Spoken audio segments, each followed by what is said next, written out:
Vamos para mais um cafezinho da tarde, cafezinho da maldade, vamos lá?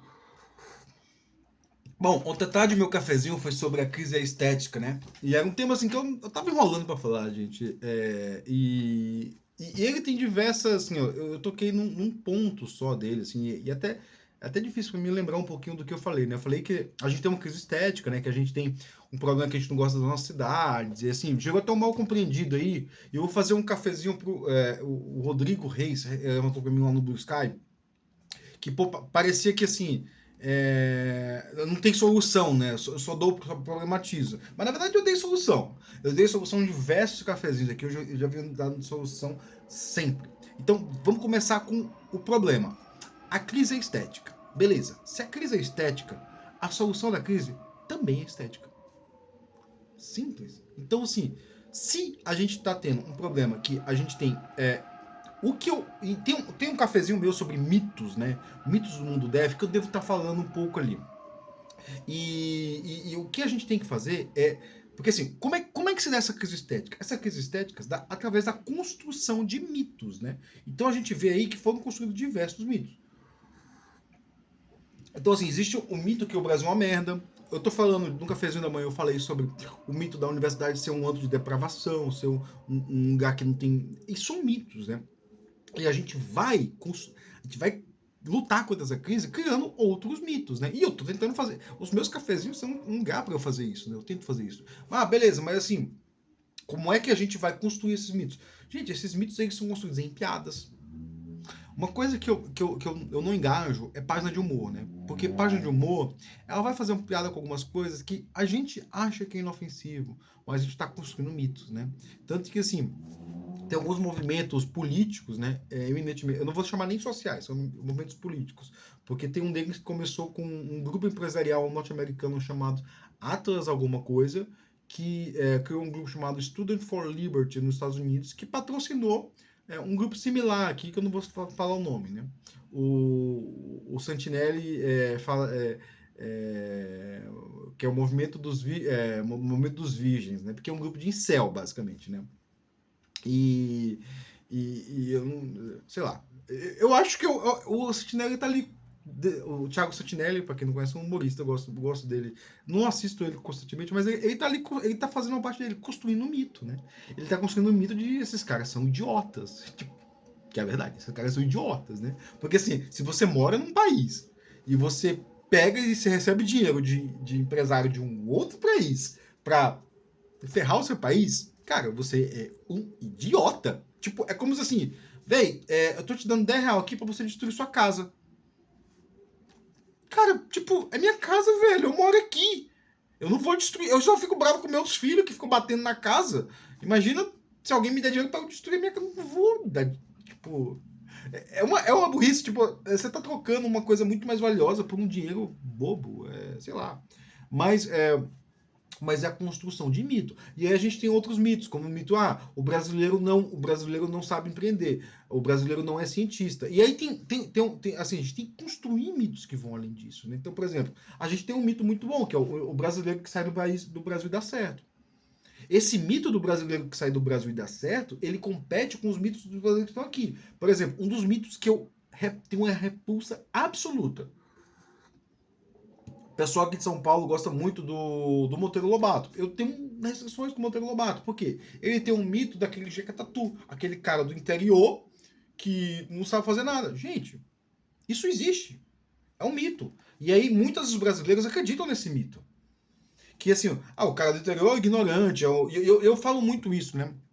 Assim, quando tem festa junina, eu falo muito disso. Porque a galera diz assim, porque você não tá se vestindo como caipira. Eu falei, e quando vamos festa junina, eu não vou como caipira, eu falo, eu vou como caboclo, que é o interior, o equivalente do não existe, pelo menos na época do Marapé, não existia esse conceito de caipira, né, no Piauí. Existia o conceito do caboclo, que era o quê? E ele tinha umas características qualitativas bem diferentes do caipira, né?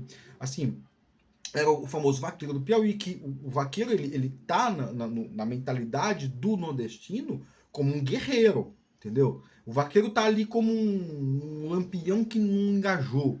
Então, assim, ele tá ali, ele tem uma, tanto que quem construiu muito desse mito, e ele usou isso e abusou de construir esse ser mitológico, foi o Luiz Gonzaga. O Luiz Gonzaga criou a tal da missa do vaqueiro, que foi pro primo dele que foi morto. Então, ele construiu uma mitologia, e construiu uma série de cultura, tudo isso baseado e isso é mitologia. Ele construiu essa mitologia e não tem ninguém que vá lá na missa do vaqueiro e falar contra o vaqueiro, apesar que tem alguns políticos que tentaram entrar na missa do vaqueiro para corromper ela, né? Pessoas que odeiam o Nordeste que tentaram corromper ela. Mas isso é a construção de mito, né?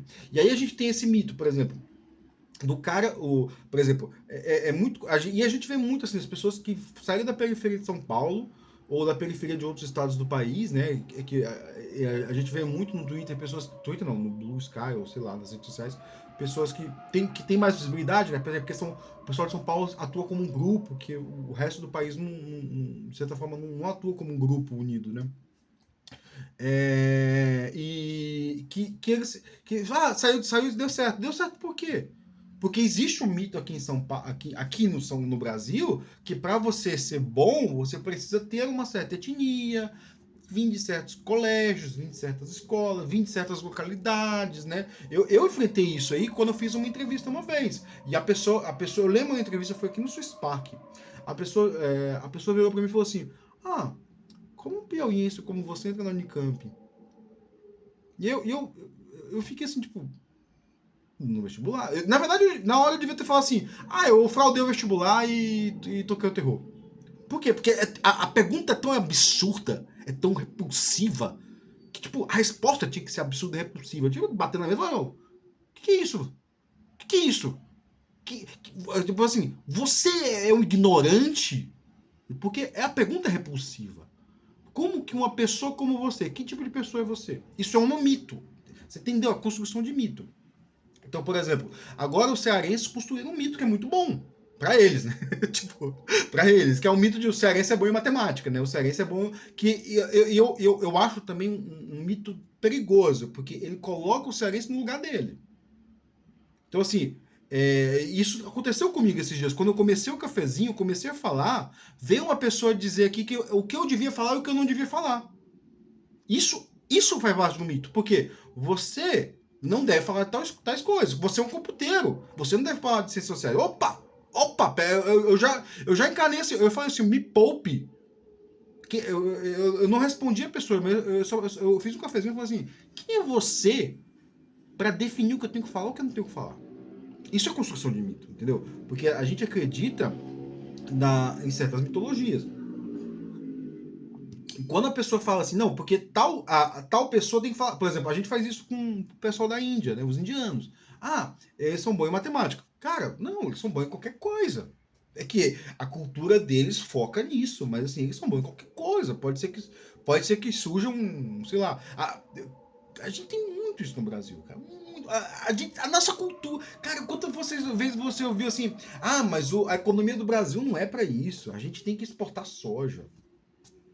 Cara, quando você adere isso, se você trabalha com computação, você é um idiota. Por quê? Porque você está dizendo assim, o seu trabalho é inútil, você como computeiro, você é um burro. Entendeu?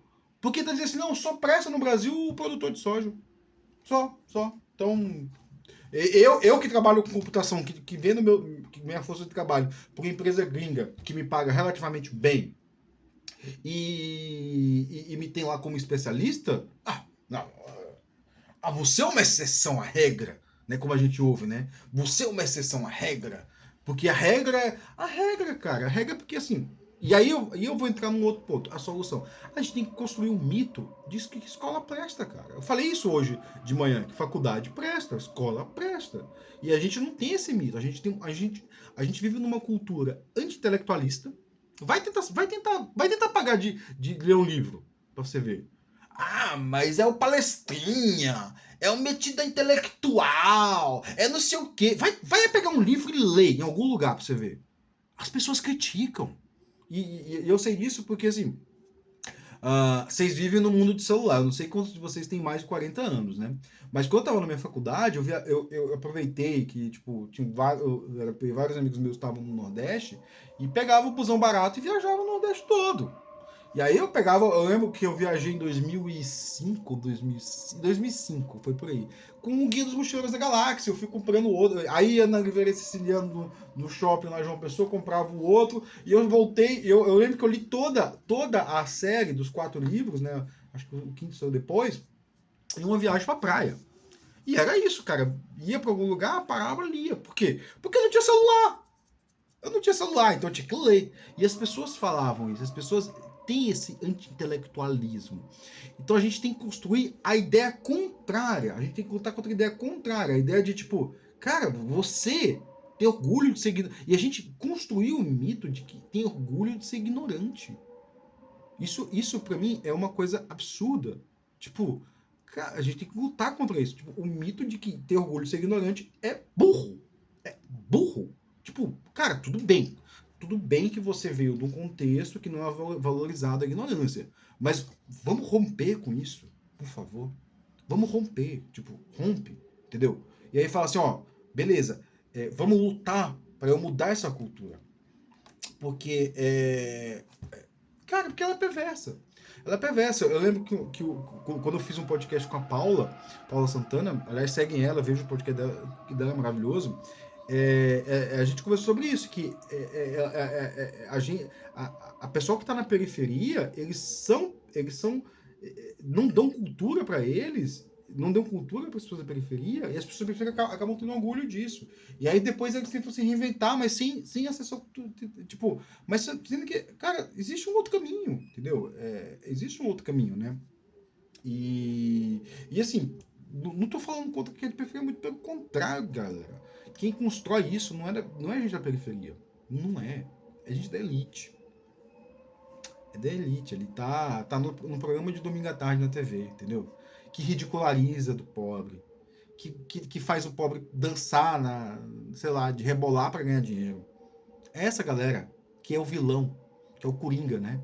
Eu tava até vendo uma análise política que a gente tem na Prefeitura de São Paulo, o Coringa. O Coringa é candidato à Prefeitura de São Paulo. E aí, para concluir, é a questão dos mitos, né? O Coringa, eu gosto muito do personagem do Coringa, tenho muito medo dele, né?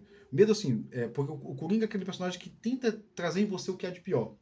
Então, quando tem uma cadeirada nas costas de alguém, é porque o quê? Isso é o segundo filme do Batman lá, o Cavaleiro das Trevas. O Coringa tenta fazer com que o outro faça aquilo que ele não quer fazer. Ele tenta fazer aquilo. E o Coringa tá na Prefeitura de São Paulo. Só que o Coringa foi romantizado nos últimos 10 anos. Então, o Coringa saiu de um vilão extremamente macabro, né, para um ser romantizado. E aí, o que acontece? Criou-se um mito, hoje ele está aceitável e ele está concorrendo à Prefeitura de São Paulo. E aí, quando ele incentiva o outro a dar uma cadeirada, na hora que o outro dá uma cadeirada, o Coringa ganhou. Tem um quadrinho do Batman maravilhoso, assim, que o Gordon tá pra matar o Coringa, e aí o Batman fala assim, na hora que você matar ele ganhou. E aí o Coringa começa a ficar puto com o Batman, porque era isso que ele queria. Na hora que você faz aquilo que ele tá incentivando você a fazer através da irritação, ele ganha. E é isso a construção de mitos, né? Se a crise é estética, a construção, a solução dela também é estética. A gente tem que construir bons mitos. E a resposta não sou eu que vou dar. Eu estou problematizando. Eu já dou a resposta aqui nos meus cafezinhos construindo meus mitos, né? Então, bom cafezinho pra você. Eu não tomei nada que eu falei pra caramba, né? Então, aproveita aí.